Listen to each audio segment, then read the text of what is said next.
Society is a concept, it's a mental structure, a collective agreement. It doesn't physically exist like your body does. You can't touch society, you can only touch people.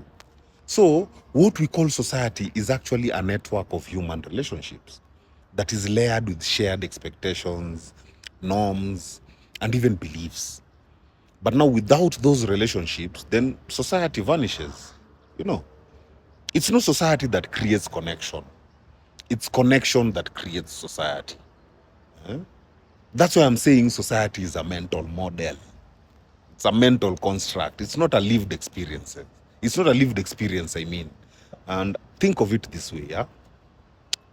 When we say society says, it is often called for a group of people that you either fear or admire or even want to belong to have said this.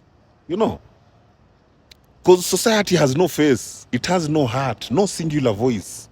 It's a projection of collective behavior. You don't live in society. You live in the relationships that define your reality with your family, with your friends, with your community, with your environment, and most importantly, with yourself. That's what's real. That's what shapes your daily experience. Real power lies in relationships, not constructs. When we say society is toxic or society is broken, we are often pointing to dysfunctional relational patterns. Things like disconnection, misunderstanding, lack of compassion, power imbalances, miscommunication. These are not society's problems. They are relationship problems on a collective scale. Fixing the society is not about changing an idea. It's about healing how we connect. More truth in conversations, more vulnerability in families, more boundaries in communities, more accountability in leadership. And here is the danger of idolizing the society.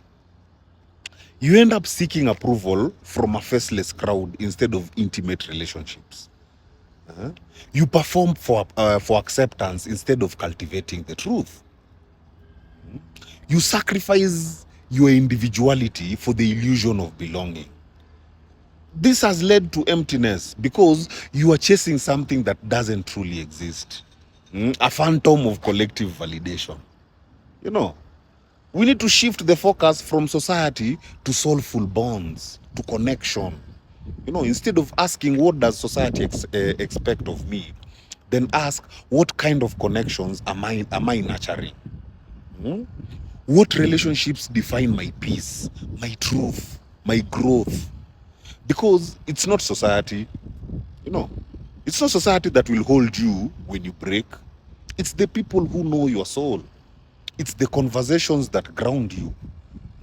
It's the environment that nourish you. So, yeah, society is not real.